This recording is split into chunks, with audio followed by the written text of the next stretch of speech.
நபிகள் நாயகம் ஸல்லல்லாஹு அலைஹி வஸல்லம் அவர்கள் தமது வாழ்நாளில் தொப்பி தலைப்பாகை அணிந்திருக்கிறார்களா என்பது குறித்தும், தொப்பி தலைப்பாகை பற்றி பேசுவதாக இருந்தால் திருக்குரானில் இந்த தொப்பிங்கிற வார்த்தை இல்லை.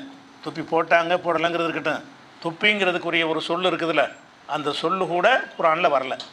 இஸ்லாத்தில் ஒரு முக்கியமான ஒரு கடமை மாதிரி இருக்குமே, ஆனால் அது குரானில் கண்டிப்பாக சொல்லப்பட்டிருக்கும். ஆனால் ஹதீஸில் இருக்கிறது, குரானில் கிடையாது. இப்போ நபிகள் நாயகம் ஸல்லல்லாஹு அலைஹி வஸல்லம் அவர்கள் சில நேரங்களில் தலைப்பாகை அணிந்ததற்கு ஆதாரம் இருந்தாலும் பல நேரங்களில் தலையை மறைக்காதவர்களாகத்தான் மக்கள் மத்தியில் நடமாடி இருக்கிறார்கள்.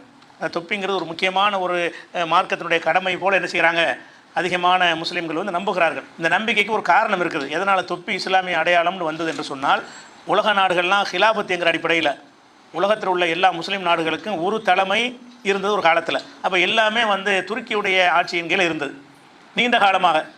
உஸ்மானிய பேரரசுமாங்க, ஓட்டமோன் பேரரசுன்னு சொல்லுவாங்க இல்லையா, உஸ்மானிய பேரரசுங்கிற ஒரு தலைமையில் அவங்க இருந்தாங்க. அந்த இரண்டாம் உலகப் போரில் அவங்க தோற்கடிக்கப்பட்ட பிறகு அந்த ஹிலாபத்துங்கிறது ஒரு முடிவுக்கு வந்துருச்சு. இப்போ இந்த துருக்கியர்கள் ஆட்சியில் இருந்த ஒரு காலத்தில் உலகம் பூரா முஸ்லீம்களுக்கு என்ன பேருனா துருக்கிக்காரங்கன்னு பேராக போச்சு. ஏன்னா துருக்கியர்கள் இழந்த எல்லா நாடுகள் இருந்துச்சு, இந்தியா இல்லை, பாகிஸ்தான் இல்லை, ஆனால் முஸ்லீம் நாடுகள்லாம் இருந்தது. துருக்கியர்னு சொன்னதனுடைய வார்த்தை தான் துலுக்கர்னு கூட மாறினது. நம்மளை கூட வந்து பாரதியார் கவிதையில் கூட என்ன சொல்லுவார்னு கேட்டால், தில்லி துருக்கர் செய்த வழக்கமடி.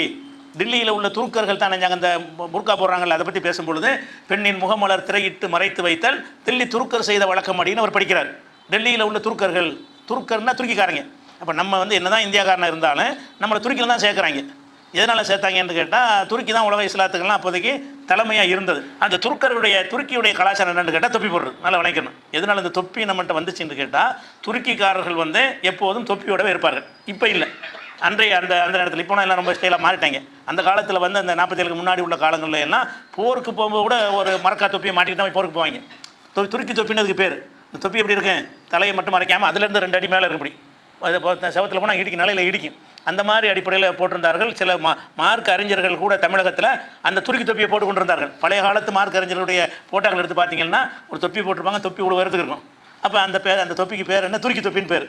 அப்போ துருக்கியர்கள் தொப்பி போட்டார்கள் என்கிற ஒரு காரணத்தினால அது இஸ்லாமிய அடையாளம், துருக்கியரும் போடுறாங்க இவங்களும் போடுறாங்க, அவர் தொப்பிங்கிறது இஸ்லாத்தின் அடையாளம்னு மாறினதுக்கு காரணம் என்னென்னு கேட்டால், இந்த ஒரு வரலாறுனால தான் மாறினச்சே தவிர, மார்க்கத்தில் தொப்பியை பற்றி வலியுறுத்தி சொல்லி ரசூலுல்லாஹ் அறிவுரை சொல்லி நீ கண்டிப்பாக போடணும்னு சொல்லி அவங்க போட்டு, அதனால் இந்த பேர் நமக்கு வரலை.